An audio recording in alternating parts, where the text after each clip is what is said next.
Saludos amigos, a todos los que nos están viendo a través de la página de Consortium Cultural y también de la página de la revista Letras Salvajes. Una vez más reunidos para otro foro, conversatorio, de este primer encuentro virtual de literatura y bellas artes de Puerto Rico, Consortium Cultural. En esta ocasión vamos a tener una discusión en torno a la situación actual de la novela en Puerto Rico. Y para esto hemos invitado a 4 narradores contemporáneos. Dinora Cortés Vélez, que está viéndonos desde Wisconsin. Marisabel, discúlpame, Marisabel Córdoba, que está, Martín Córdoba, perdón, que está, la conocemos como Chabela, que está viéndonos desde Quebradilla, si no me equivoco, ¿verdad? Está por allá por Quebradilla. Desde San Juan está Giancarlo Villegas, y también desde el mismo San Juan, del viejo San Juan, Juan López Bauzá. Yo voy a proceder a leer o a hablar brevemente de cada uno de ellos, a presentarlos. Voy a empezar por Juan López Bauzá, que nace en Ponce en el año 66. Juan López Bauzá ha publicado, ¿verdad?, en diversos medios como Claridad, Coupé y Postdata. En el año 97, Juan López Bauzá saca su primer libro de cuentos con la editorial de la Universidad de Puerto Rico, La Sustituta y otros cuentos, que había sido galardonado por el Premio del Pen Club de Puerto Rico luego, pero que si no me equivoco había recibido también un premio anteriormente con un cuento llamado La Sustituta. No sé si estoy en lo correcto, Juan. No. ¿Ah? No exactamente. No fue con ese, okay. Otro cuento que yo escribí en otra ocasión que ganó el Nuevo Día. O El Enviado, que fue en el año... Que no está en Exactamente, ese. sí. Entonces, en el año 2013, pues, publica Barataria. Esta publicación, él hace una primera parte, luego otra parte, gana el Premio Pen Club de Puerto Rico en la categoría de novela, y también fue la primera novela nominada por la Academia Puertorriqueña de la Lengua Española para el Gran Premio Bianual de la Academia de la Lengua en el año 2014. En el 2016 publica El Mar de Azov, y en el 2018 una novela que podemos llamar, ¿verdad?, una especie de utopía, distopía, El Resplandor de Luz Bella. Tenemos también con nosotros a Dinora Cortés. Ella es oriunda de Isabela, Puerto Rico. Hizo su PhD en literatura colonial latinoamericana en la Universidad de Wisconsin en Madison. Es catedrática en Marquette University en Milwaukee y ha publicado 3 libros de ficción en la editorial Isla Negra. La novela El Arca de la Memoria, una biomitografía, el 2011. Cuarentena y otras pejigueras menstruales, el 2013. Y Fugas de Duermevelas, prosas heridas, del 2018, que recibió mención honorífica en el certamen de Pen Club de Puerto Rico Internacional. Y también ha publicado un cuadernillo de poesía titulado Poemas de la Soledad en Wisconsin, con Indómita Editores en el 2015. También diversos artículos en diversas revistas, ¿verdad?, especialmente artículos que tienen que ver con cuestiones académicas, ¿verdad? Tenemos a Chabela o Marisabel Martín, que cuando me envía la biografía me dice Marisabel que es madre de Saulo y de Lua. Es maestra de cientos y escritora puertorriqueña.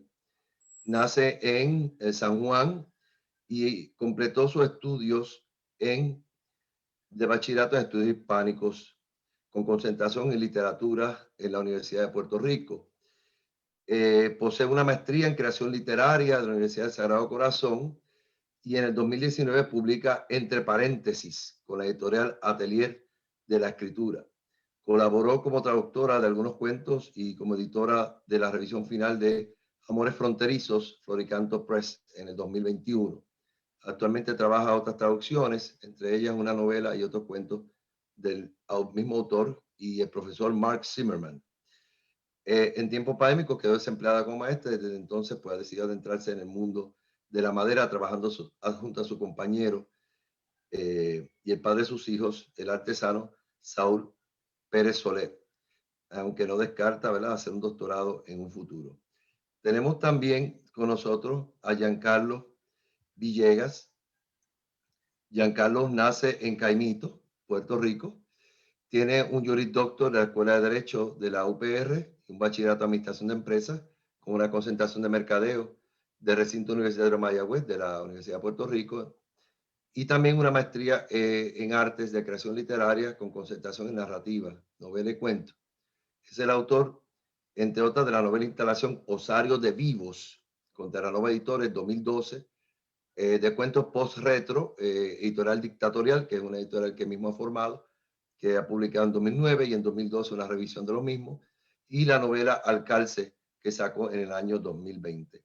Y solamente voy a añadir aquí que en el caso de Marisabel y en el caso también de Giancarlo, pues estuve presente en ambas tesis, en la tesis de creación literaria de Giancarlo, precisamente Osario de Vivo, que luego se convirtió en novela, y también en la tesis de Marisabel Martín, porque yo dirigí esa tesis y sabía que iba directito para ser publicada. Así que me gustaría comenzar que cada uno, ¿verdad?, presente lo que desea hablar sobre la novela, sobre su trabajo literario. Voy a empezar con Dinora Cortés. Adelante, Dinora. Así que una pregunta muy abierta. ¿Tú quieres que hablemos de la novela como género? Empezamos por ahí. Estás en mute, Alberto. Puedes empezar por ahí, sí. Ok. Estaba pensando cuando lanzaste la pregunta, porque es una de las cosas que está tan cerca de uno, leer una novela, y yo misma, ahora mismo estoy enseñando una clase de introducción al análisis literario, pero que yo no encuentro que sea tan fácil definirlo. Cosas que me vinieron a la mente al pensar en el género de la novela es las comparaciones que han hecho algunos escritores famosos entre la novela y el cuento. Pienso, por ejemplo, en Julio Cortázar diciendo pues, que en el cuento gana por knockout, mientras que la novela gana en una pelea de 12 rounds. O en Margarita Aguirre con la analogía del puño cerrado y la mano abierta. Y eso me lleva a la idea de cómo la novela da este espacio para los detalles y el desarrollo. Y quizá por eso es que pienso que en el siglo XIX, que viene a la mente como ese momento en Latinoamérica, donde está usándose la novela como género fundacional de las naciones, se presta como ese género. Sin embargo, desarrollo posterior, que para mí es bien interesante, está toda la cuestión de cómo se usa ese espacio que ha sido fundacional, que ha sido incluso un aparato político del Estado en la experiencia latinoamericana para crear unos espacios de resistencia y de contestar lo que es una novela y quizás hasta incluso crear antinovela o postnovela o, bueno, en mi caso, biomitografía, que no es una palabra que yo he acuñado, sino que es de la novelista afroamericana Audre Lorde. Y creo que entonces ahí se ve esa tensión creativa entre la novela como un género oficial y la novela como un espacio de resistencia. Y pienso en Puerto Rico con respecto a la novela, y algo que me llama la atención es que, por lo menos yo lo veo así, me gustaría escuchar lo que los compañeros piensan. Para mí, que en Puerto Rico la novela no cumple necesariamente esa función fundacional decimonónica de la misma manera que ocurre en otros países de Latinoamérica. Tengo una colega que hizo un doctorado en literatura caribeña, Patricia Rengel, la doctora Patricia Rengel, y ella propone en su tesis que en Puerto Rico el género fundacional es el ensayo en lugar de la novela. Me parece que es algo que podemos también traer a la discusión. Así que bueno, empiezo por ahí y paso el relevo a otra persona. Ok, Juan López Bauza, adelante. Ok, ya. Sí, buenas tardes a todos. Un gusto a todos. A todos los conozco menos a Dinora. No la conozco en persona, pero la conozco de nombre, por supuesto. Así que un gusto a los que nos están escuchando también. Pues mira, en cuanto a al género de la novela y lo que yo hago, ¿verdad? En particular. Yo quiero que en primer lugar, ¿verdad? Que se entienda un poquito cómo es, de dónde es que yo vengo y cómo es que yo me acerco a este género de la novela y a la literatura en general y a lo que yo hago en general. Yo soy un escritor, obviamente no soy antiacadémico, pero no soy académico. Es decir, mi acercamiento a la literatura desde el principio y desde todo, yo he sido básicamente autodidacta en cuanto a mi acercamiento a la literatura, porque ha sido más bien un acercamiento desde la perspectiva del artista y desde el punto de vista pues, de los distintos gustos míos, de los distintos intereses que me van llevando de una novela a otra. Y por supuesto, llenando un canon de lecturas que son básicas para mí y para la academia. En ese sentido, pues compartimos. Yo inclusive llegué a estar en camino a la academia y llegué a estar a comenzar mi maestría en literatura comparada, pero a mitad de camino decidí salirme voluntariamente porque entendía que ese acercamiento pues no era el que yo quería hacia la literatura, el mío era un acercamiento más artístico.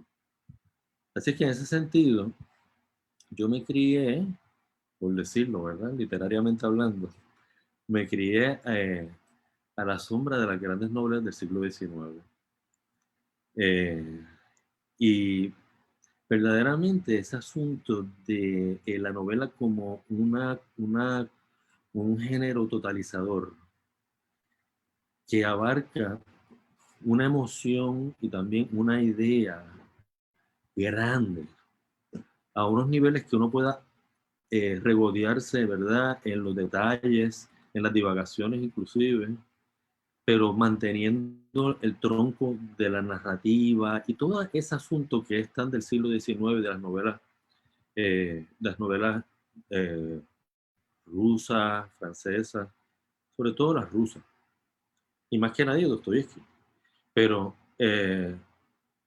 ese tipo de novela es donde yo me crié y para mí ese aspecto súper abarcador de la novela era algo que a mí me hacía falta en mi país.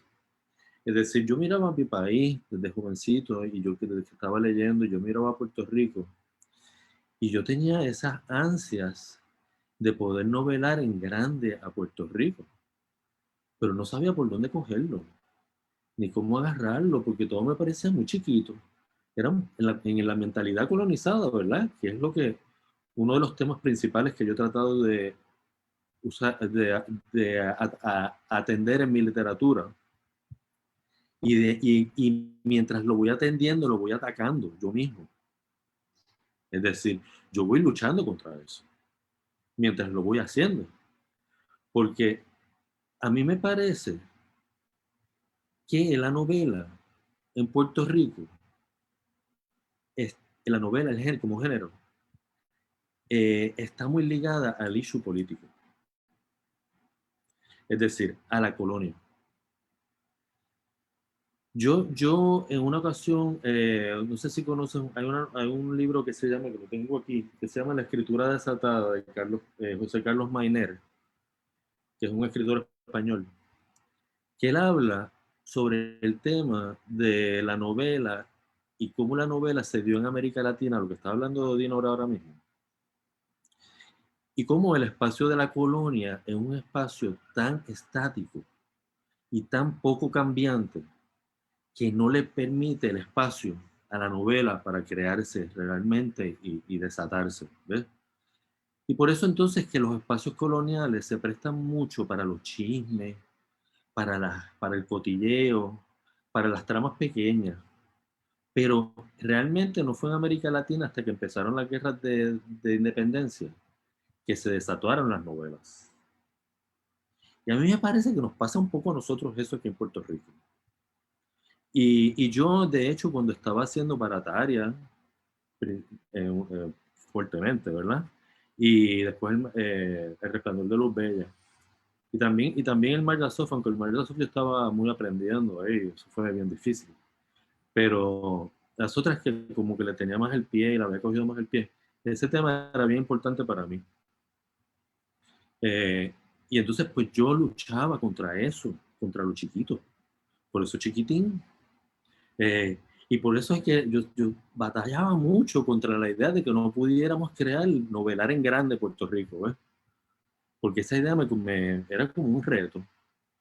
Y eso fue una cosa que a mí me impulsó mucho a Barataria. Y después, por supuesto, Luz Bella es más también una idea como de una propuesta, ¿ves? Además de una novela, porque es un poco una especie de antinovela, como también he hablado de Dinora un poquito antes. Sí, sí tiene un poquito una intención de servir a un propósito de resistencia, ¿no? Yo creo que eso es bastante evidente, no es algo escondido, pero que está dentro de una trama, ¿no? Pero nada, ahora voy a dejar el paso a otra persona para Gracias, Juan. Pasamos a Chabela. Adelante, Maricel Martín.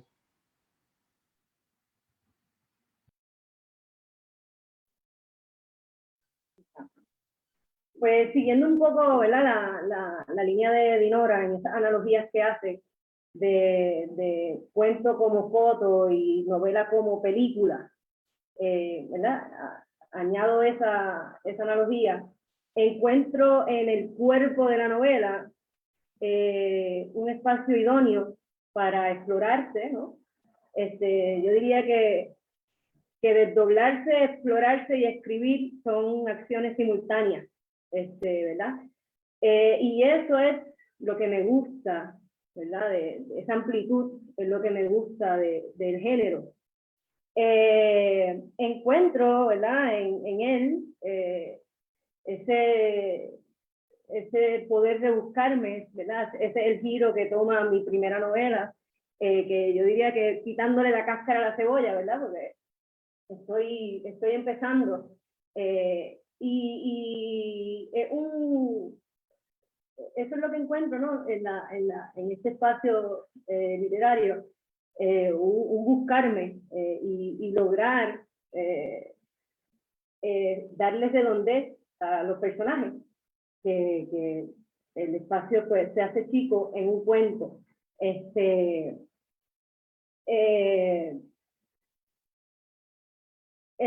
Esa amplitud y ese poder darle una metamorfosis a los personajes es lo que es el atractivo que encontré en él.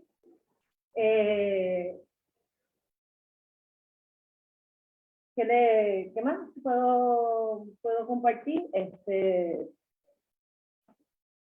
En cuanto a lo académico, ¿verdad? Que tú decías, Bausa, es curioso porque la academia y una maestría en creación literaria fue donde encontré la oportunidad para pulirme, ¿no? Y para tener el resultado, ¿verdad? De una novela. Y es curioso porque haciendo el ejercicio del producto de llevar la creación literaria a la academia, o sea, la lista de autores es centenaria, son un centenar de autores los que han sido productos de esa maestría. Encontrar en ella lectores como Alberto Martínez que me den la confianza, ¿no? de decir, sí, tú tienes que aportar, así que adelante, ¿no? Así que creo que es muy importante resaltar en esto de la situación actual de la novela lo rico, ¿verdad? Este resultado rico que da y que provee una maestría en creación literaria que desde el 2004, ¿verdad? Fue la primera maestría a nivel de América Latina. Y creo que mi participación aquí, ¿verdad? Y la de Giancarlo, debemos de darle, honrar ese espacio que nos da esa maestría en creación literaria. Paso la batuta. Giancarlo, gracias Marisabel. Giancarlo, adelante. Hola, hola. Para que a mí no se me olvidara, ¿verdad? Lo que era una novela. En la misma novela Osario de Vivos, yo puse la definición de novela, ¿verdad? Porque a mí se me olvidaba siempre. Y en ese sentido, uno va a lo que sería las primeras páginas y aparece la definición de novela del diccionario de la lengua española, 22ª edición, porque si te vas a otra edición, pues posiblemente la definición es distinta. Y me gusta pues comenzar por ahí, porque a las personas a veces se les olvida, ¿verdad? Que la novela no necesariamente se tiene que ajustar a una definición de diccionario, pero esta fue la que más me parecía importante resaltar al momento de que la persona se acercara a mi novela, ¿verdad? Es una obra literaria, ¿verdad? Resaltando literaria, en prosa, en la que se narra una acción fingida en todo o en parte, y cuyo fin es causar placer estético a los lectores con la descripción o pintura de sucesos o enlaces o lances interesantes, de caracteres, de pasiones y de costumbres. Esa básicamente es la definición de novela del diccionario de la lengua española. ¿Qué pasa? Obviamente podemos jugar con cada una de esas palabras y nos daría un resultado distinto a cada una de las personas que se acerca a la novela. O sea, nosotros tratar de tener un objeto A, ¿verdad? Y decir, este objeto A es la novela y todo el mundo se acerca a la novela y resulta el objeto A, pues terminaría siendo una cosa bien aburrida para todos nosotros como escritores, ¿verdad? Tenemos esa libertad de poder organizar las palabras, la cantidad de páginas, la cantidad de espacios.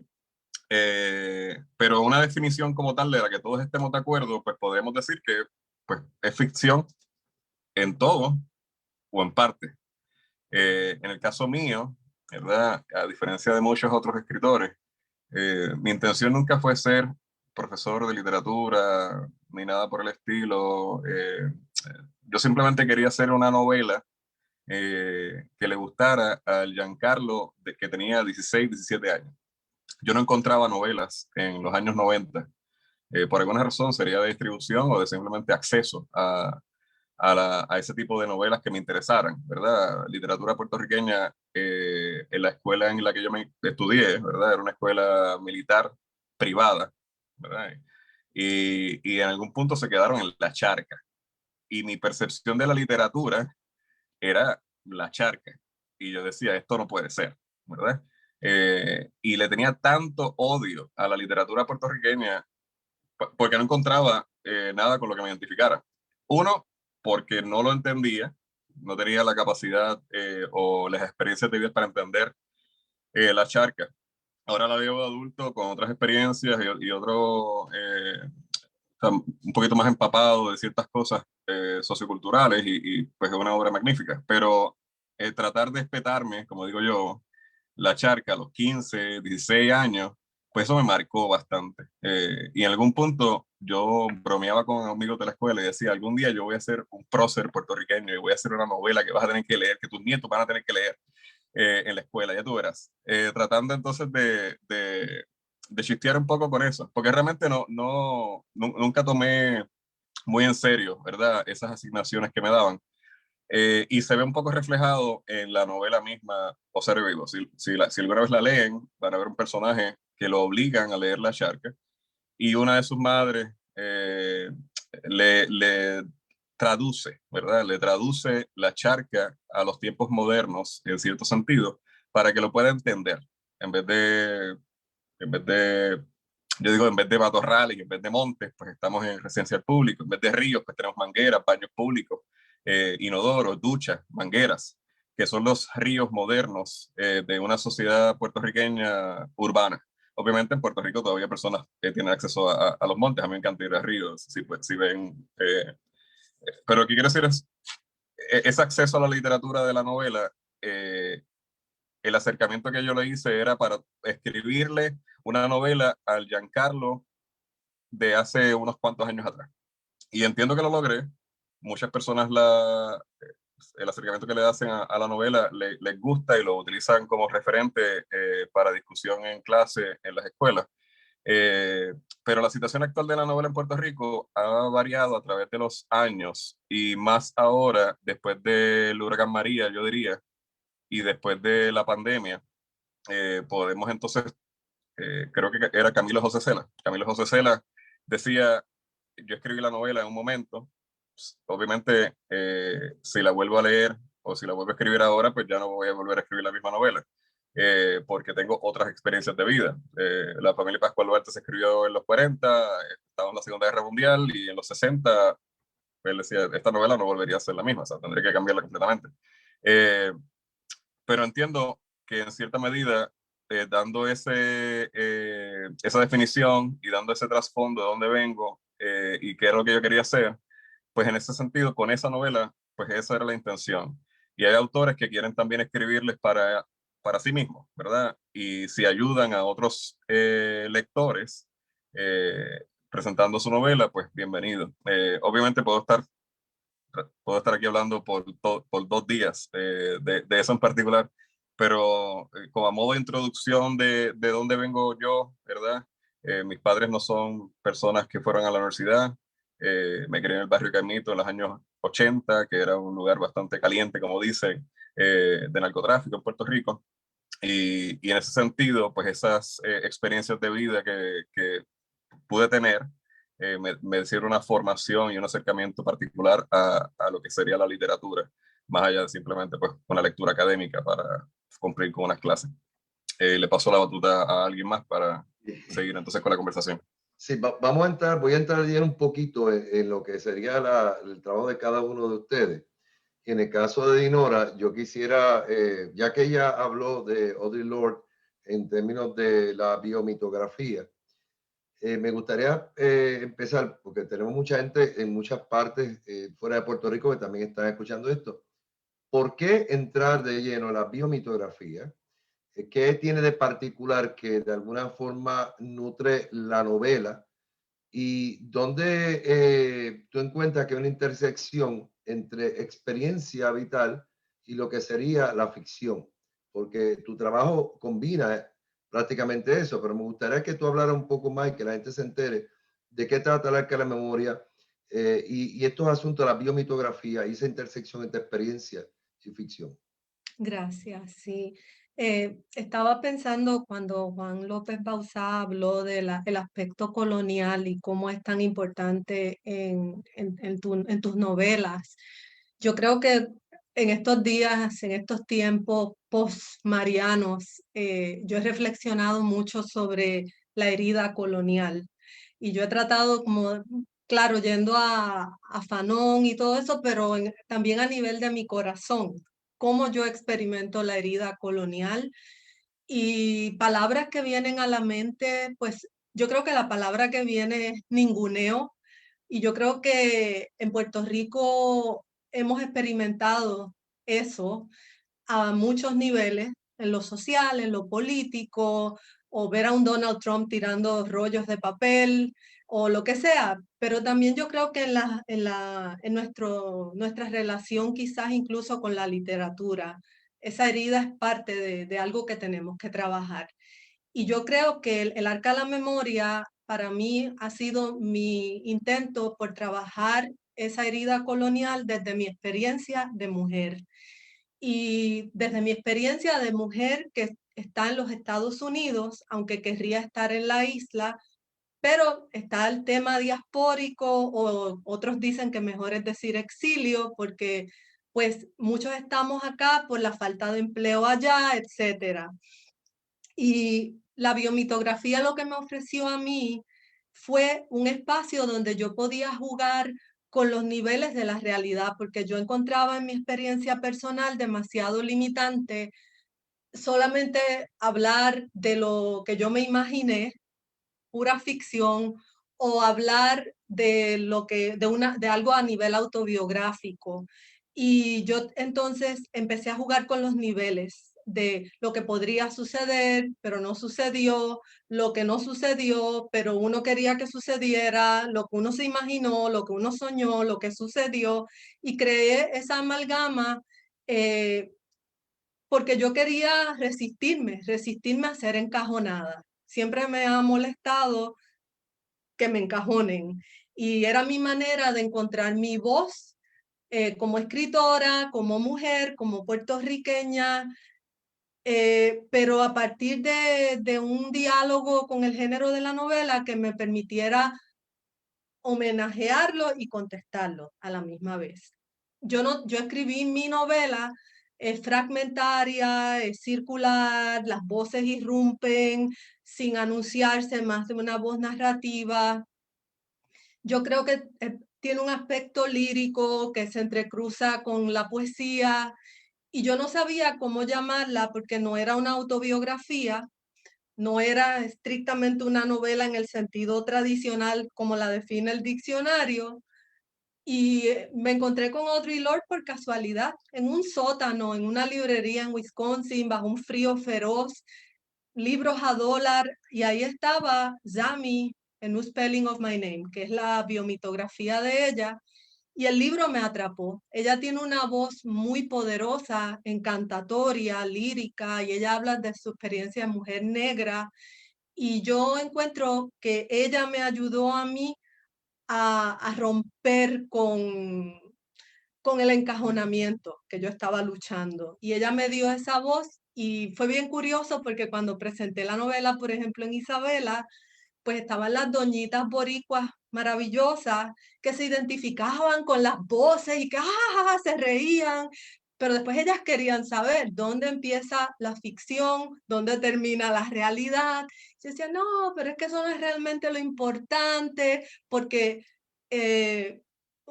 mi editor, que también ha sido editor de Carlos Roberto, Carlos Roberto Gómez Vera, un día tuvimos una conversación que me iluminó mucho, porque él decía que la honestidad en la literatura tiene otras reglas y que no es como la verdad jurídica, mimética, tenemos un abogado aquí, que uno va y declara en un tribunal. Y yo creo que mi novela es muy honesta, y su fuerza radica en su vulnerabilidad. Y yo creo que esa es la revolución que está tratando de establecer y sanar la herida de lo paterno, que yo creo que es una herida bien fuerte en muchas sociedades, y conectar con la abundancia de lo materno que se cuenta desde esa experiencia del déficit de lo paterno, más o menos. Me permite... Sí, adelante, sí. Voy a abundar ¿verdad? En este punto de la herida colonial, porque es bien interesante, ¿verdad? Como dice Kate Millett, que lo personal es político. Y si tú eres un escritor puertorriqueño, como digo, ¿verdad? Escribir y desdoblarse es una acción simultánea. Y si tú eres un escritor puertorriqueño, esa herida va a estar y en algún momento va a aflorar.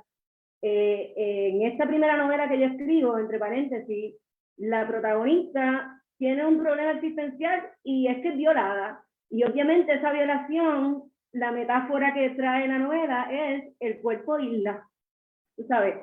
Y creo que está ahí, está en el subconsciente, y en algún momento, en la amplitud del cuerpo novelístico como género, va a salir, va a aflorar. No, yo estoy bien lejos de leerlo todo, y más ahora que estoy tan ocupada criando.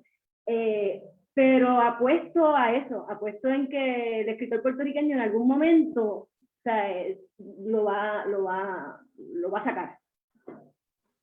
Yo entiendo que es inevitable sacar el tema colonial en cualquier literatura de un puertorriqueño, como mencionan ustedes. Es que está en todo, o sea, está en el derecho, está en la literatura, está en nuestras vidas, está en supermercados, está en las cosas, en los artículos que podemos comprar en los supermercados. Y en ese sentido, está en nuestras vidas rodeándonos en el día a día. Eso que no es para, o sea, no diría que es imposible, pero es casi imposible no tener que escribir de alguna manera u otra, consciente o inconscientemente, tocando el tema colonial, que algunos pues obviamente han trabajado mejor que otros, obviamente aquí está lo que pasa, pero uno intenta a veces con los personajes pues llevar un mensaje consciente, inconsciente, para que los críticos lo lean y lo interpreten, o para que un psicólogo diga este tipo o esta tipa que acaba de escribir qué le pasa, necesita ayuda, cosa que me han escrito a veces, tú necesitas ayuda, necesitas mucha ayuda, pero nada, quería, pues, ya que estábamos en este tema, pues yo creo que es inevitable, si uno realmente está escribiendo en Puerto Rico, de Puerto Rico, o en la diáspora, como puertorriqueño, pues lo tenemos en nuestro subconsciente y va a florecer de alguna manera. Sí, eso me lleva a Juan, precisamente cuando yo leo Barataria, Barataria me maravillé, ¿verdad? Juan lo sabe, yo leo la novela y yo digo, aquí hay una novela que realmente es una novela de enjundia, primero porque una novela extensa. Aquí en Puerto Rico no se estaba escribiendo de esa forma extensa, o sea, eran novelas, yo me acuerdo en algún punto me encontré con un crítico español y amigo, escritor, que se llama Andrés Navarro Ordoño, y me decía, pero Alberto, es que yo quiero leer novelas densas en Puerto Rico. O sea, está hablando de que no solamente porque tiene muchas páginas, sino que también el desarrollo de los personajes. Yo leí a López Bauzá y leí otra cosa completamente distinta a La Sustituta. Yo esperaba que quizás Juan se fuera a tirar, ¿verdad? Por un tipo de novela vanguardista, como había hecho con aquel famoso cuento de la defenestración trágica, que hecho a varias voces, ¿verdad? Excelente, extraordinario, o La Sustituta, ¿verdad? Con ese cuento de ese humor negro tan interesante, ¿verdad? Y de lo grotesco. Y sin embargo, entra al mundo novelesco con una novela humorística, con un tipo con una novela que de alguna manera reescribe el Quijote, pero que también tiene algo muy puertorriqueño. Háblanos sobre eso, Juan. Bueno, pues mira, Barataria. Barataria, por supuesto, como han dicho todos aquí. Antes de empezar, quiero hacer una aclaración para Chabela, porque no me vaya a malinterpretar. Cuando yo hablaba de la academia, me refería más bien a la academia y a la crítica. A la academia no desde el ángulo de la creación literaria, porque cuando yo estaba eso no existía. Las maestrías en creación literaria no existían. Eso es algo bien distinto a lo que yo estoy pensando, ¿verdad? Estaba más bien metido en el mundo del entrenamiento para ser un crítico literario, ¿no? Y ahí fue que ahí fue que tuve el choque con mi acercamiento a la literatura desde pequeño, que ha sido más artístico, ¿no?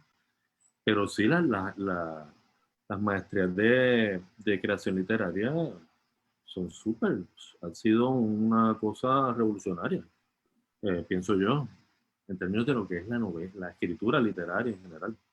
Eso ha sido una catapulta. Yo estoy muy a favor de eso. Pero vamos a Barataria, era lo que quería. Entonces, Barataria. Pues como te dije, el asunto de la política es algo que siempre ha estado metido dentro de mi vida, de mi familia, porque yo vengo de una familia bien política. Es decir, en Ponce, soy de Ponce, aunque mi papá es de Adjunta, es un jíbaro de allá, de la montaña, de los blancos de allá, de los blancos pobres de Canarios. Y mi familia mi mamá es Bauzá, que es mi abuelo, que era un comerciante realmente de clase media, pero comerciante de clase media alta, era político. Y él era el senador de Ponce, era mejor amigo de Muñoz Marín, íntimo. Era. O sea que en mi casa yo mamé política hasta unos puntos increíbles. Y mi papá es estadista, pero a unos puntos sublimes casi. Entonces, esa combinación que yo tenía en mi vida me llevó a que una vez yo me fui a estudiar a Estados Unidos, yo inmediatamente me identifiqué con la independencia de Puerto Rico. Y el tema de la colonización de Puerto Rico y la colonia de Puerto Rico se convirtió en algo bien presente en mi vida. En mi familia, pues por supuesto yo era la bala perdida.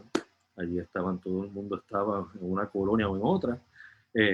Y yo estaba ya dentro del mundo literario, ese tema de la colonia, la situación puertorriqueña, que era bien preponderante. Entonces, el tema de la mentalidad estadista, anexionista, verdaderamente para mí era muy interesante porque se convirtió como que psicológicamente se convirtió en eso que debíamos estudiar para entender bien qué era lo que nos había pasado aquí en la colonia. Y ese tema de la mentalidad del estadoísta, que yo empezaba a recibirla de distintas maneras, desde mi papá, desde que nací. Y eso era una lucha constante con eso, porque yo siempre estuve más del campo de mi mamá, que eran los populares. Y entonces esa lucha con el estadoísmo de mi papá todo el tiempo, ya cuando ya rompí con la colonia popular, pues entonces el tema del estadoísmo se convirtió en algo muy interesante para mí. Yo escuchaba mucho Guapas Radio para tratar de entender esos programas que todavía están, ya no los escucho, por supuesto, ya me liberé de eso. Las circunstancias se dieron, yo era muy amante del Quijote también. Y tú sabes que como también la mejor manera de comentar una novela es casi escribir una novela sobre la novela. Y yo era tan amante del Quijote y se me dieron entonces una serie de cosas en la vida real que me llevaron a que yo conocí a una pareja, a una gente en Puerto Rico, en Ponce, un señor y un amigo mío, que eran eso, ¿sabes? Era cuando yo los conocí y vi eso. Yo dije, Dios mío, aquí están, aquí los tengo en vivo. El Quijote y Sancho, boricuas, pero están en las mismas. Y yo dije, ay. Y eso ahí eso me disparó la imaginación. Y entonces yo decidí hacer un comentario sobre el Quijote, siendo el Quijote un comentario sobre una sociedad en crisis. Pues porque el Quijote es eso, precisamente, ¿no? Y entonces yo tomé eso y siendo los puertorriqueños tan amantes del Quijote, que sabes que tienen esa enfermedad, que aquí todo el Quijote, mucho más que en España. En España ni lo veas al lado de Puerto Rico. Y entonces ese tema me fue llevando y entonces yo decidí lanzarme ahí. De hecho, después, en el camino que leí El puertorriqueño dócil, hay una parte donde René Márquez habla de eso, de que cómo era que nos había tocado el tema del anexionismo como un tema literario. Y me sorprendió que yo estaba en mitad de eso precisamente y no había leído todavía El puertorriqueño dócil y me sorprendió esa cita y dije, mira, en eso estoy yo ahora mismo. Pues entonces ahí, pues Barataria se convirtió básicamente en ese estudio sobre lo puertorriqueño actual visto desde la perspectiva, ¿verdad?, política del anexionista, pero por supuesto visto desde los resultados de todo eso, porque cada una de las aventuras, las que no son de rango político, cada una de esas aventuras pues tiende a un desastre. Es un comentario sobre un desastre nuevo y sobre unas distintas facetas del desastre al que nos ha llevado la colonia en gran medida. Y no que todos estos desastres estén exentos en otros países, porque otros países los tienen también, pero la colonia lo intensifica todo y lo aumenta todo y lo lleva a unos puntos del delirio, de la locura, ¿verdad? Pues eso era básicamente lo que yo quería hacer en Barataria, viniendo de haber escrito El mar de Azov, porque esa la escribí primero, que también era política. Y yo traté de hacer una metáfora sobre lo que es la ambivalencia, lo que es el cambiar la comodidad por el engaño. Y todo este tipo, todos esos temas que son los temas que son los temas coloniales realmente.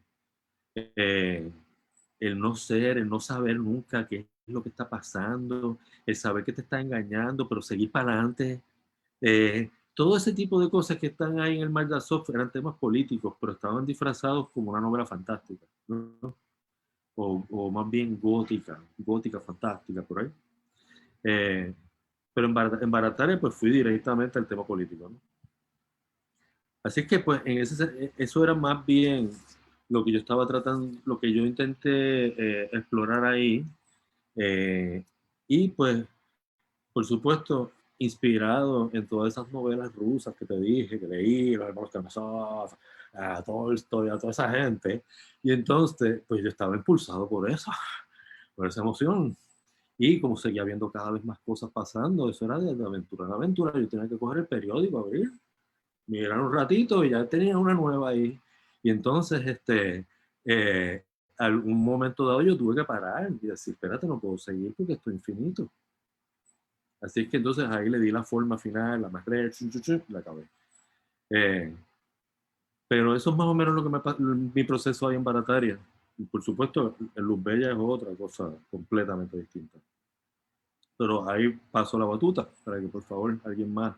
Quiero ir donde María Isabel porque quiero retomar sí, adelante, María Isabel. Permíteme dar 3 puntitos, ¿verdad? Aclarar sobre aclaración a Juan López.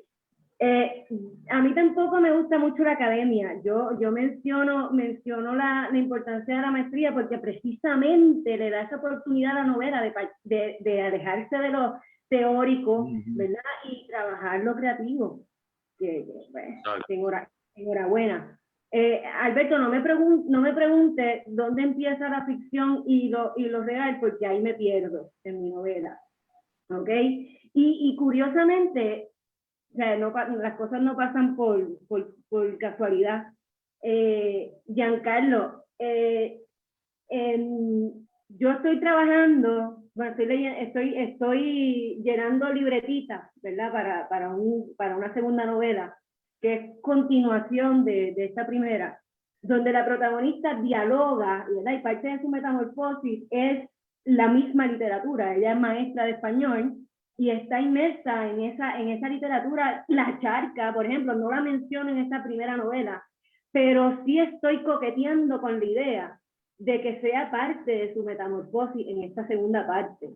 ¿Y por qué? Porque uno de los temas, ¿verdad?, que de los que tengo que hablar y desarrollar es sobre el hecho de la mujer, ¿no? Ser mujer. O sea, está cabrón la situación de las silvinas de la época. Nos alarmamos con lo que está pasando, con la violencia actual y eso, pero caramba, tú leíste La Charca, tú has visto la realidad de esas mujeres, tú sabes. El que no conoce su literatura está condenada a repetirla, ¿verdad? Cambiando un poco el decir. Y yo creo que es importante. Puedo entender que a un nene de un estudiante de 15 y 16 años no le interese tanto, pero darle ese giro, ¿verdad? Y estudiarte y dialogar dentro de tu novela con esas primeras novelas puertorriqueñas es algo que a mí me gusta y que pienso hacer, y yo espero, ¿verdad? Me la pusiste difícil, Giancarlo, porque me traíste, es real, ¿verdad? Empalagoso y eso, pero coqueteo con ese asunto y voy a aceptar el reto, ¿verdad? De ver de qué manera este personaje puede dialogar también con La Charca exclusivamente. Y probablemente también converse con tu novela, que no la he leído todavía, pero ahora tengo que hacerlo para ¿verdad?, este ejercicio de desarrollar esta segunda parte, si lo logro. Así que nada, eran esos 3 puntos que quería traer. Sí, yo tengo una pregunta para ti más tarde sobre la novela, entre paréntesis, pero quiero ir donde Giancarlo, porque cuando yo leí Osario de Vivo, la primera vez, que al igual que me pasó con Juan López Bauzán, me divertí muchísimo, pero que también trae un momento para pensar en torno de la cuestión intertextual. En la novela de Osario de Vivo hay una serie increíble, ¿verdad? De referencias, alusiones, llámele como usted quiera, ¿verdad? Literaria, que no abruman. O sea, hay un personaje allí, cuando alguien habló hace un momento sobre cómo explicar la charca, que tú lo mencionaste, ¿verdad? La novela en sí comienza como si fuera el comienzo de la charca, de Senogandía. Pero hay una serie de referentes. Hay un personaje que se llama Papo, el de la pala Pimpiá, que obviamente una referencia a Papo Impala está quitado. O sea, y el mismo hecho de contar la charca desde la perspectiva él también lo había hecho con Antonio Ramos en una de las Exacto. historias de Papo Impala. Quiero que nos hable un poquito sobre eso. Bueno, mi odio, ¿verdad? Por la literatura puertorriqueña era un odio a mí mismo, ¿verdad? Yo no conocía la literatura puertorriqueña. Yo amaba, cuando yo me acerqué a la literatura, obviamente me acerqué a la literatura española y luego a la literatura Latinoamérica del boom. Y poco a poco, debo confesar, yo conocí a mi esposa a los 18 años en el primer semestre de la universidad y estamos juntos desde entonces. Ella era coleccionista de libros de autores puertorriqueños y gracias a ella fue que yo empecé a leer a Juan Antonio Ramos y desde los 18 en adelante pues no me detuve de leer la literatura puertorriqueña. Tuve ¿cuántos años? 3. Sí, yo leía mucho. O sea, mi papá una vez compró una enciclopedia, creo que era enciclopedia americana, de estos vendedores de puerta por puerta y me leía la enciclopedia de la A a la Z y de la Z a la A y me entretenía con eso, no había internet en aquella época.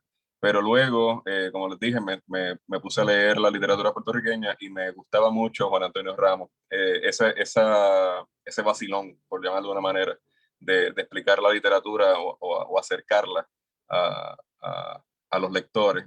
Cien años de soledad, por ejemplo, hay una de las partes que en Papo Impala habla sobre estas obras grandes, ¿verdad? Que todo el mundo lee. Pero ese acercamiento quería darle un guiño, ¿verdad? Como uno dice, gracias por esa aportación que hiciste en mí, porque me enfocó en qué era lo que quería hacer en su momento. Porque no me había, o sea, no había encontrado esa literatura, por las razones que sean, ¿verdad? Estructurales del Departamento de Educación o estructurales por la colonia, porque estudié en una academia militar, que algo más colonizador que eso, se llamaba... o sea, en ese sentido, sí, están los guiños literarios. Juan Antonio Ramos, creo que tiene, no sé si hay gente que se ha dado cuenta de esto. Vuelvo a usar la novela, pero empieza como la charca y termina como la charca. Literal, el último párrafo de la charca es el último párrafo de mi novela, ¿verdad? Y simplemente pueden abrir la charca y hacer ese experimento. Lo mismo hago con la segunda novela, ¿verdad? Que sería Alcalce. No es otra cosa que el final de Garduña. Eh, Comienza como la charca como tal, comienza como la charca, en vez de en una quebrada, pues en un río, usando una manguera, ¿verdad? Está María y Doña Amparo lavando unas alfombras, en vez de estar lavando ropa en el río. Al tema de Chabela, que quería aportar algo, realmente es importante esa discusión de la literatura como la charca, porque los problemas sociales de Puerto Rico han cambiado de bandera, ¿verdad? Antes con España, ahora con los Estados Unidos, pero en cierta medida son los mismos. Durante la Escuela de Derecho, yo hice un paper que no he publicado que se llama El derecho de las víctimas en la charca. Y hace un análisis del derecho español vigente en la época que se escribió la charca y un análisis de cuáles serían los delitos particulares que hay.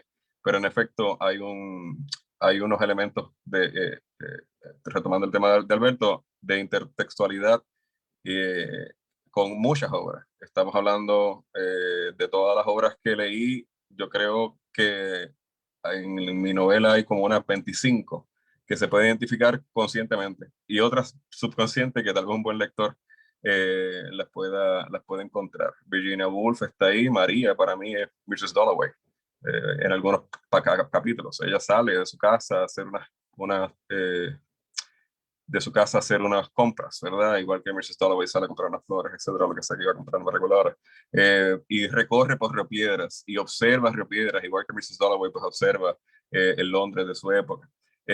So que hay una interacciones con otras obras literarias que admiro y quería pues de alguna manera u otra pues tenerlas también para que las otras personas que no se hayan acercado completamente pues al menos unas páginas, unos párrafos, unas líneas, unas oraciones que se puedan llevar de esos otros autores que yo admiro o admiré, ¿verdad?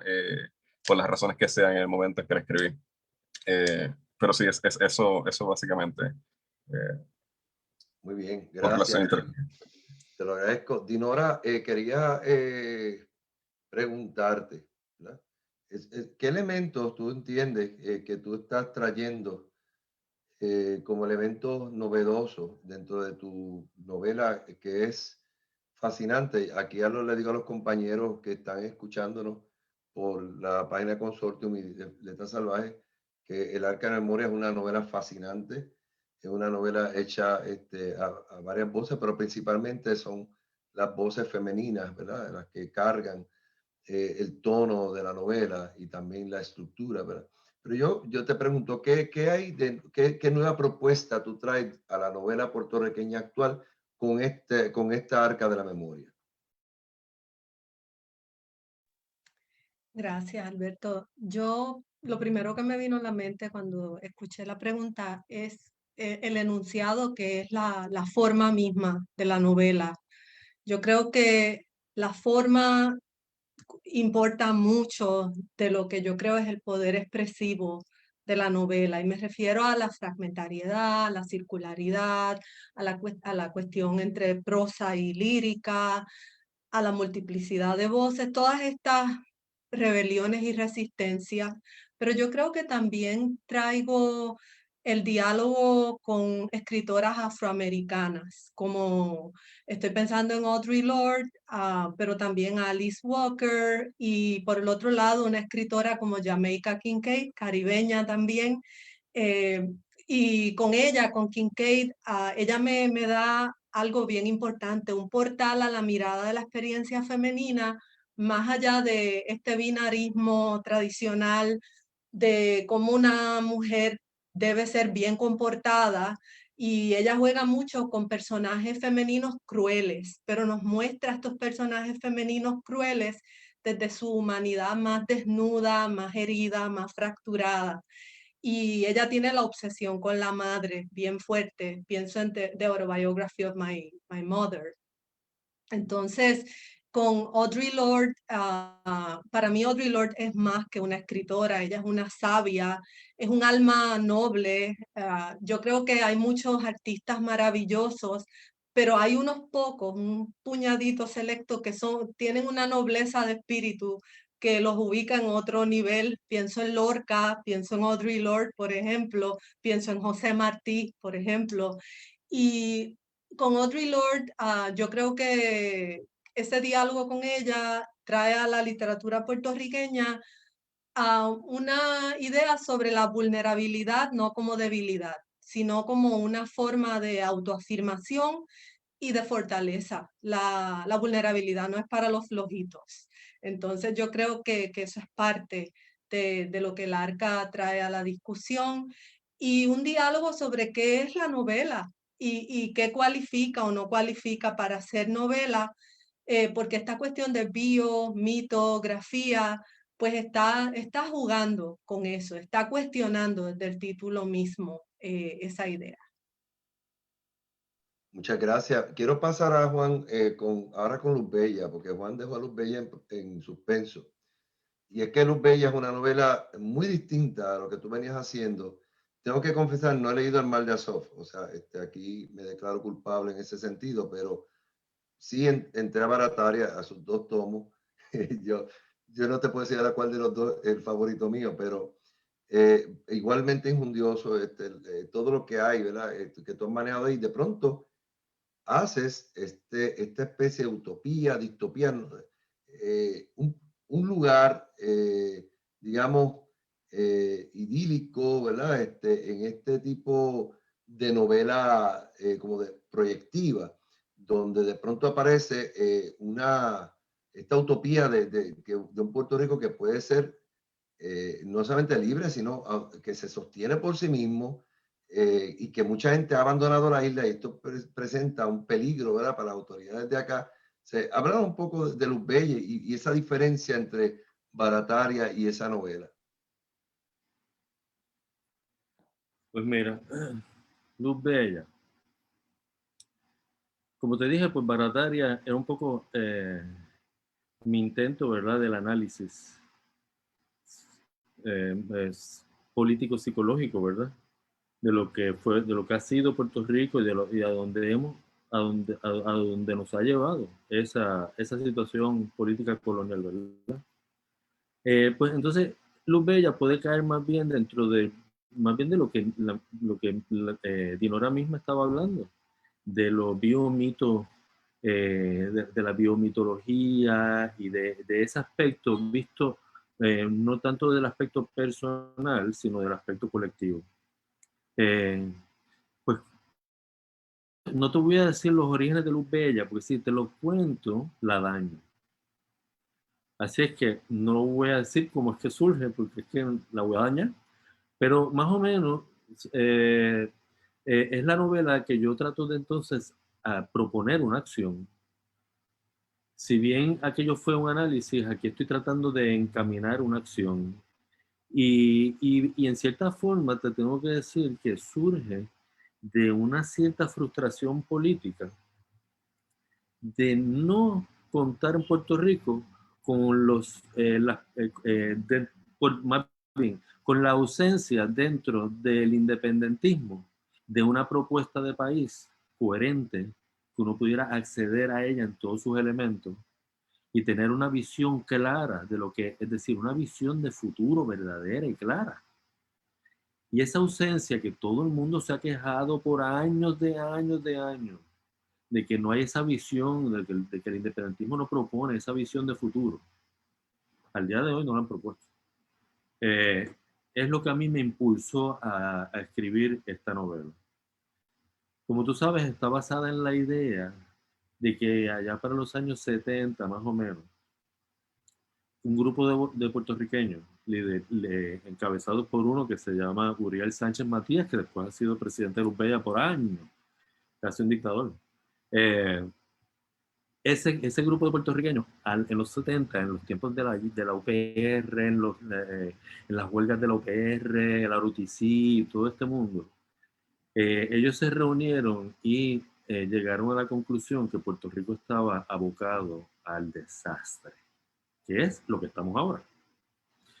Entonces, en esa predicción del futuro, todo este grupo de boricuas que eran, pues, obviamente las mentes más pensantes, lo más granado de nuestro país, decidieron que había que moverse y buscar otro lugar donde comenzar de nuevo.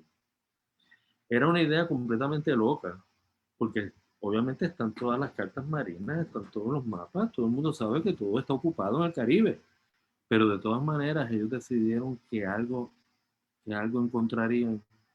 Es decir, es la idea buscando la realidad, o la idea buscando que la realidad les responda. Y salen en una expedición que está toda narrada allí, una expedición completa casi mítica. Les pasan 20.000 cosas por todo el Caribe buscando, aunque fuera un callito donde meterse y tratar de empezar de nuevo. Y ante esa realidad de que no hay nada, los expulsaron de aquí, los expulsaron de allá, ellos tenían en la mente un montón de ideas locas, que iban a encontrar unas tierras por aquí y por allá, siguieron y ya estaban de salida para Puerto Rico, deprimidos, casi de vuelta, les quedaba un día de vuelta para Puerto Rico, y esa noche se les dañan los motores a la nave capitana, están allí flotando, el mar está plato, están todos, pues, alguna gente llorando, y, ¿sabes? Hay una depresión general, y que no encontraron nada. Ellos que estaban seguros. Y esa noche, como a las 5 de la madrugada más o menos, Uriel, que está despierto, ve un resplandor en el agua, grandísimo. Y ese resplandor aumenta y aumenta y aumenta y aumenta hasta que de ese resplandor empieza todo un fenómeno geológico gigantesco. Y sale esta isla increíble ahí al frente de ellos. Obviamente ellos interpretan que eso es para ellos, que no hay de otra. Y entonces salen para allá mandados a buscarla y a cogerla. Y ahí la capturan, la nombran Luz Bella desde el principio, la conquistan. Pero esta isla no es un mogollón de lava hirviendo ahí. No. Tiene hasta los cocos secos ahí en la orilla. Tiene animales particulares, endémicos de allí, plantas, todo tipo de cosas. Tiene unos recursos naturales perfectos. Entonces, ahí ellos se establecen y empiezan toda esta civilización. Entonces, la novela con pie, solamente voy a decir un poquito, porque si me meto hondo ya la daño. Entonces, la novela realmente está dividida en dos partes. La primera parte es narra la visita del primer periodista puertorriqueño de Puerto Rico que llega a Luz Bella, invitado por el presidente para que le hiciera una entrevista en persona. Por supuesto, Luz Bella en Puerto Rico es como si fuera un mito urbano, que la gente ha oído hablar de eso, pero nadie ha ido, nadie ha vuelto, nadie sabe bien qué es, alguna gente habla, pero nadie sabe. Y entonces los servicios de inteligencia de Luz Bella en Puerto Rico lo contactan a él, le dan la invitación, le dan la transportación, que es a través de un montón de escalas. Finalmente sale de Surinam el vuelo. Y llega a Luz Bella.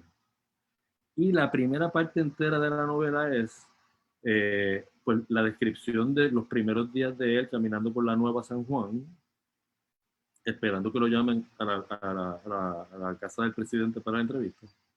Y toda la primera parte de la novela, 200 y pico páginas, es una entrevista, preguntas y respuestas. Es como un libro de historia. Y ahí en esa entrevista se narra toda esta historia que te estoy contando y mucho más. Porque ahí se narra cómo es que se monta la civilización allí, la comida, el agua, cómo hicieron, la educación. Finalmente te explica todo el sistema de salud que tienen allí, todo, cómo es la cosa, cómo lo tienen montado. Y eso está corriendo de maravilla, pero están bloqueados. Digitalmente y físicamente no pueden negociar ni con Estados Unidos ni con Puerto Rico, pero negocian con el resto del mundo. Y ya están bastante poderosos. Luz Bella es en cierta forma una utopía, pero una vez entras allá adentro te vas dando cuenta que también tiene sus cosas distópicas. Entre ellas, que los que llegaron originalmente llegaron con la idea de ponerse fuertes para ir a rescatar a Puerto Rico. Mientras que después de 40 y pico de años ya hay un montón de gente que ha nacido allí y que no quieren saber de eso, de volver para Puerto Rico para nada. Entonces eso ya es un fenómeno interno que los tiene divididos, eso se llama el lumbeyanismo. Y entonces los tiene divididos y ahí están pasando cosas graves ahora mismo.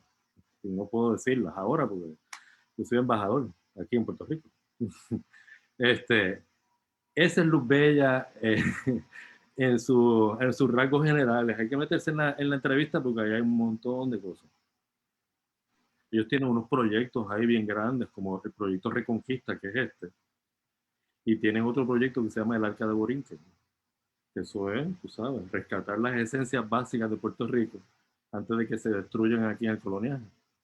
Y entonces, la segunda parte no lo puedo ni comentar, básicamente.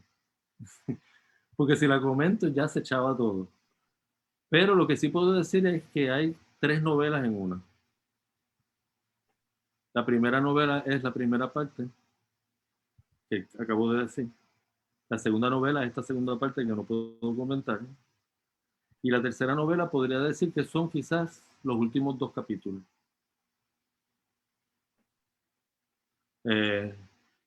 Todo está en función de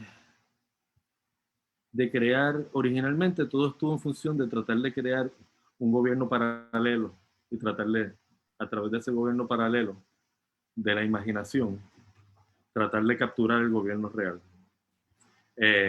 Así que toda la novela está montada en la idea, ¿verdad? Una idea utópica y una idea de lo que podría ser y todavía no ha sido. Ahí más o menos lo dejo ahí. No, me parece bien. Yo creo que combinamos al público a que lea la novela es maravillosa. Yo quiero entrar ahora con Marisabel a hablar de algo que ahorita tengo una pregunta. Es que me llamó mucho la atención la estructura particular de tu novela, porque tu novela utiliza mucho el monólogo interior, aunque también hay partes que son narradas, pero dialogadas, ¿verdad? Comparte eso y también esa duplicidad de los personajes de Sahara, que se desdobla, ¿verdad? Como escritora, que ahora mismo no recuerdo el nombre de ella, ¿verdad? Como autora. ¿Qué es lo que te llevó a hacer una novela que no es una novela, digamos, lineal, que es una novela completamente, ¿cómo le podríamos llamar a esto? Una novela como medio asincrónica, que tiene unos lapsus temporales, ¿verdad? Pero que también, fuera de eso, no se pierde en la mera forma porque trae unos temas como la precariedad, ¿verdad? De una persona en el magisterio, la cuestión de la violación, entre otras cosas. Háblanos sobre eso un poco. Bueno, lo que me lleva a, ¿verdad?, esa multiplicidad de voces, como tú dices, asincrónicas, o que interrumpe. Ella se llama Neming, ese otro personaje al que quería hacer referencia, y con el Neming yo llevo viviendo muchísimos años, a nivel teatral, un personaje callejero que yo saco, ¿verdad? Y la encarno y me voy a hacer y a deshacer con el Neming. En los tiempos que vivía, ¿verdad? En el viejo San Juan, porque ya acá en Quebradilla pues no se dan estos espacios tanto. Pero llevo paseando con ese personaje mucho tiempo y es curioso porque es una voz vieja que siente la autoridad de interrumpir a Sahara, que es la protagonista, porque siente que los años le dan la experiencia y la autoridad para ponerla en su sitio. Así que, ¿verdad? Esa dualidad de voces que aparece, en Neming aparece, ¿verdad? En sus trabajos literarios, ¿verdad? Cuando ella escribe dentro de la novela. O sea que es una cosa así algo medio loco, ¿no? No sé exactamente cómo contestar tu pregunta si no es de esa manera, ¿verdad? Es un personaje que es así. Ella interrumpe cuando sea lineal o no. Y entonces, creo que te escuché decir una vez que realmente no existe la segunda voz literaria, que parte más bien de una primera. Entre paréntesis, está escrito en segunda persona. Y ese monólogo interior, ¿verdad? Ese tuteo, pues te lleva a Sahara a indagarse en esos monólogos a la misma vez. No sé cómo distinguir la segunda voz, ¿verdad?, de ese monólogo interior, pero viene de ahí, ¿no? Ese tuteo, tú hiciste tal cosa y en realidad es tu mente hablándole a la misma vez, ¿verdad? Algunos momentos está más claro que otros, pero pues ese es el juego narrativo de puntos de vista. No sé si contesté tu pregunta claramente, Sí, pero me parece bien, me parece extraordinario. Giancarlo, te quería preguntar, ¿cuán diferente es esta segunda novela de Osario de Vivo, el Calce? O sea, ¿es una novela sobre novela como la otra? O sea, o tú llevas al lector hacia otras dimensiones que no estaban albergadas en la novela anterior. Ciertamente, a esta segunda novela le pasa como las segundas partes de películas, ¿verdad? O las segundas obras de directores que tuvieron algún tipo de éxito con la primera película que sacaron. Yo quería hacer algo distinto, pero soy el mismo escritor, ¿verdad? Y uno, por más que trata de hacer algo distinto, uno tiene malas mañas y se tropieza por las mismas piedras y los mismos lugares. Quise hacer algo distinto en cuestión de tema. Quería alejarme un poco del narcotráfico, que es uno de mis temas favoritos en Puerto Rico, por distintas razones. Quería hacer una novela más, el personaje, déjame hablar, Alcalce como tal, surge de una cita de Nabokov, de Pale Fire, ¿verdad? Que dice, if I correctly understand the sense of this succinct observation, our poets suggest here that human life is but a series of footnotes to a vast and obscure and finished masterpiece. Que la vida no es otra cosa que una serie de notas al calce, ¿verdad? De una obra mucho mayor, ¿verdad? El nombre, literalmente, el nombre del personaje principal es nuestro personaje principal.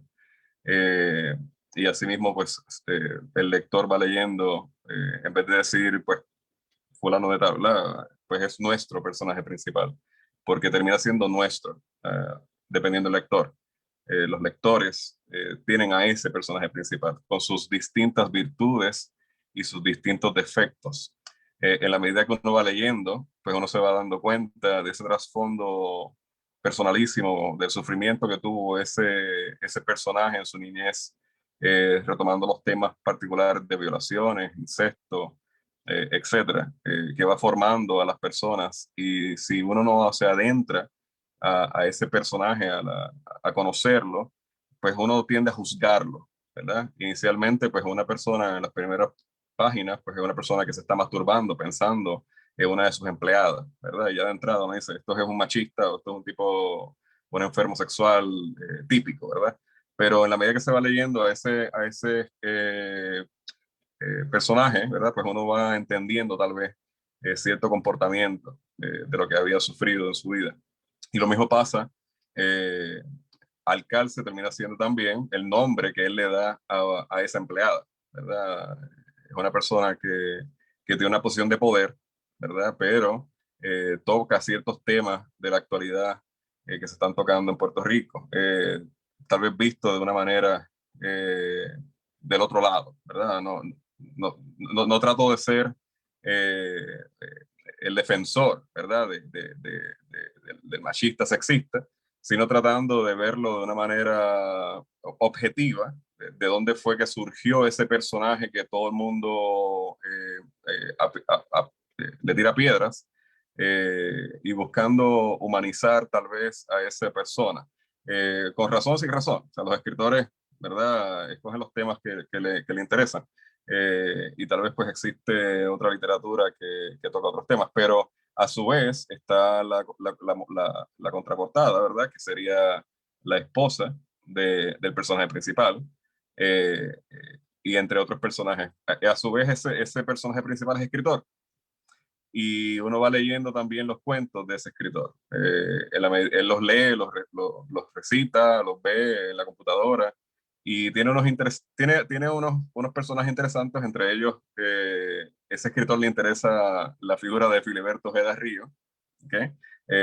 No sabemos por qué, pero en efecto piensa que Filiberto Ojeda Ríos, ese personaje, no estoy diciendo que el autor, terminará siendo una nota al calce de la historia de Puerto Rico, ¿verdad? Y asimismo, pues muchos de los personajes que salen en la novela son notas al calce de una nota al calce o una novela al calce. Y está jugando con esa otra literatura puertorriqueña del revisionismo histórico, está jugando con la literatura puertorriqueña de ciertos temas que son tabúes, que se han ido proliferando en las últimas décadas. Es racista, ¿verdad? Nuestro personaje principal es un personaje racista, ¿verdad? Entre otros defectos o cualidades que son parte de su personalidad o de su formación, por las razones que sean, ya sea social o porque no conoce más nada. Es bien distinta, no es para todo el mundo. De hecho, esta es la única novela que no le he dado a mi madre. Okay. Bueno, mi mamá es la lectora, ella lee todo lo que yo publico, y esta, claro, no se le quería dar, ¿verdad? Porque hay muchas cosas, como dije, hay personas que entienden lo que es ficción y hay personas que no entienden lo que es ficción, ¿verdad? Las novelas son reales en el sentido que el autor, pues, se puede asociar ciertas cosas conmigo, y hay personas que o sea, mi madre no me abusó sexualmente, ¿verdad? Pero ella podría leerlo, o alguien podría leerlo y sentirse, oh, Giancarlo fue abusado sexualmente por su madre. Ojo, o sea, no fui abusado sexualmente por mi madre, por si acaso. De hecho, en la novela, entre otros temas, ¿verdad? Que hay gente que abre los ojos y dice, eso explica muchas cosas de Giancarlo. O el personaje racista, ¿verdad? Que mucha gente ha tenido encontronazos conmigo porque yo soy un hombre negro, pero no estoy todo el día escribiendo sobre lo mismo. Y eso ciertamente es un tema, ¿verdad?, que ha causado polémica en Puerto Rico, y me ha hecho cuestionar mi negritud, viniendo de una familia de distintas, claramente mis ojos se ve que soy de distintas razas, ¿verdad? Mi madre tiene un padre hincho, de ojos claros, y yo terminé siendo negro porque mi padre es negro, mi madre es mezcla y seguimos por ahí, pero no tengo que negar, ¿verdad? Una de mis lados de la familia por querer resaltar el otro, ¿verdad? Pero eso es otro tema que tal vez lo podrán ver en la novela, ¿verdad? Discutido, ¿verdad? De la manera en que ese personaje lo discutiría. Entre otros temas de la novela de Puerto Rico actual, creo que es la novela que recoge varios temas que se están tocando en Puerto Rico actual, que mucha gente que no tenga necesariamente el trasfondo de dónde vienen los temas que se tocan, podría decir de dónde viene este. Pero la novela tiene una utilidad, ¿verdad? De leerlo, de discutirlo, de verlo con unos ojos un poco más abiertos a la intención del autor. Y mi intención es retratar Puerto Rico, retratar personajes y traerlos sobre la mesa para la discusión, sin tomar posturas de uno del otro, aunque uno inevitablemente toma postura. Pero con eso los dejo. Esa novela, como les dije anteriormente, termina con el último párrafo de Garduña. Como la primera novela termina con el último párrafo de La Charca. Mi intención es continuar la obra de Seno Gandía, de las crónicas del mundo enfermo, obviamente tomando las situaciones socioeconómicas de Puerto Rico, etcétera, en la literatura que vaya publicando. Pero sí, esa es mi intención con mis 2 novelas y las próximas que saldrán en su momento. Alberto, quería comentarle adelante. rapidito a Giancarlo que me hiciste pensar en Derrida. No sé si has leído Circunfesión, que es un libro de teoría que él hace con Jeffrey Benson, otra persona, pero en la nota al calce es una autoetnografía o automitología donde él está expresando luto y pérdida por la circuncisión que a él le hicieron como judío cultural que no es practicante del judaísmo, que te puede interesar porque es toda una novela, aunque se escribe desde la teoría al calce, literalmente. Solo quería comentar eso. Gracias por ese comentario. De hecho, quiero ahora aprovechar aquí, pues ya estamos cerrando. En este momento, y ya que Giancarlo dio pie para esto, yo quiero ver en pocos minutos cada uno, ¿qué proyectos tienen ustedes en estos momentos? Especialmente, vamos a empezar con Dinora. ¿Qué proyecto tiene? ¿Vas a publicar novela próximamente, otra novela? O sea, ¿o tiene otras cosas en el panorama que están por venir? Tengo un poemario que va a salir, se supone que en verano, y tengo otro que está listo y estoy editando, así que tengo 2 poemarios. Y como proyecto, pues sí, tengo una segunda novela que va a relacionarse al tema de lo materno, pero desde un ángulo diferente al Arca de la Memoria. Ah, perfecto. Juan, proyecto futuro. Pues mira, acabo de terminar una novela ahora mismo, nueva, y es una novela detectivesca. Y el tema es una novela sobre un tema del bajo mundo, pero el trasfondo que hay detrás de todo es pues las religiones africanas que se mueven y cómo se mueven dentro pues del mundo informal, de la economía informal, ¿no? Así es que es una novela que por primera vez yo toco estos temas, que son temas bien importantes para mí, porque pues, yo no sé, ustedes, creo que casi nadie sabe, pero yo soy babalao y soy santero hace muchos años. Yo lo sé. Y ese tema de la religión yoruba es algo que a mí siempre tiene unos elementos novelescos muy, muy buenos pero es algo que hay que saber cómo tocarlo porque se corre el riesgo de caer en el folclorismo, se corre el riesgo en caer en cosas como la superstición o de realmente presentar una imagen de estas religiones que no es la que es. Y mucha gente, pues, por por intención comercial, otros escritores y artistas, por intenciones, cualquiera que sean las intenciones, pues han tratado estos temas de unas maneras que han hecho más daño que bien. Y pues a mí me interesa, a mí me ha cogido muchos años tocar este tema. Yo llevo 22 años de babalao y santero, nunca jamás he tocado el tema, porque es algo muy importante para mí, muy profundo, y yo quiero tocarlo de una manera seria. Pues y ahora tocó el momento, porque tenía este proyecto, se me combinó con una historia y todo se me combinó para una novela detectivesca que la acabo de terminar hace unos meses. Así que estoy en proceso de publicarla ya pronto. Qué bien, qué bien. Y esperemos verla por ahí, Juan, y leerte nuevamente, ¿verdad? Con esta misma maravilla de haber leído esos libros anteriores. Marisabel, ¿qué proyectos tienes que hablaste de una segunda novela?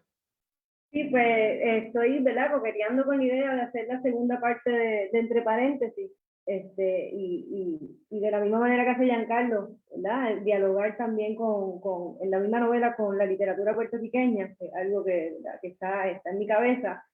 Pero antes, eso me va a tomar algún tiempo, porque yo estoy criando y a consecuencia de la crianza, muy probablemente haga algo de literatura infantil. Tengo unos cuentos para colorear y corear sus canciones en la cabeza, que probablemente cojan papel. Así que eso es un ejercicio de todos los días. Criar es un morir y renacer todos los días con los sustos que dan estos muchachos.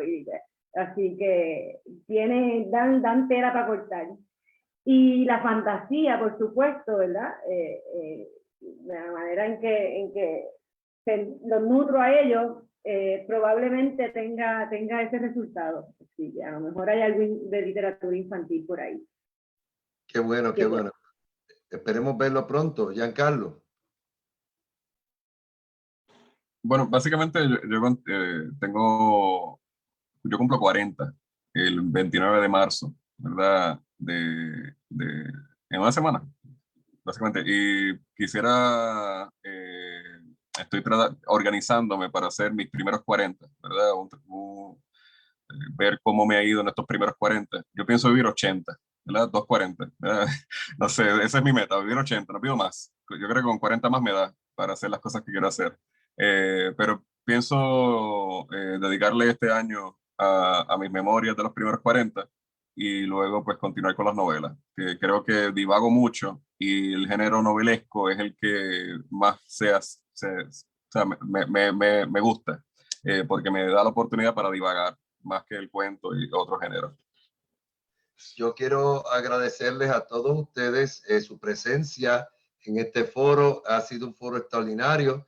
Sé que todavía quedan muchas cosas en el tintero por preguntar, ¿verdad? Por traer a la palestra, pero eso lo haremos en algún momento porque nuestra organización Consorcio Cultural pues tiene este compromiso de no solamente echar adelante lo que son, ¿verdad? El promocionar la creatividad, también promocionar el pensamiento, este tipo de foros, todo lo que son las bellas artes, ¿verdad? Música, cine, etcétera. Así que les agradezco a todos en su comparecencia en la tarde de hoy y les digo al público que vayan buscando a los autores, los trabajos de Dinora Cortés Vélez, de Marisabel Martín Córdoba, de Juan López Bauzá y de Giancarlo Villegas, porque van a apreciar un mundo heterogéneo, distinto, que realmente da enjundia a la literatura puertorriqueña. Le agradezco eso. Manténganse en contacto con Consorcio Cultural porque por ahí viene la presentación de San Juan Gay de Javier Laureano. Que tengan todos muy buenas tardes. Gracias, chao.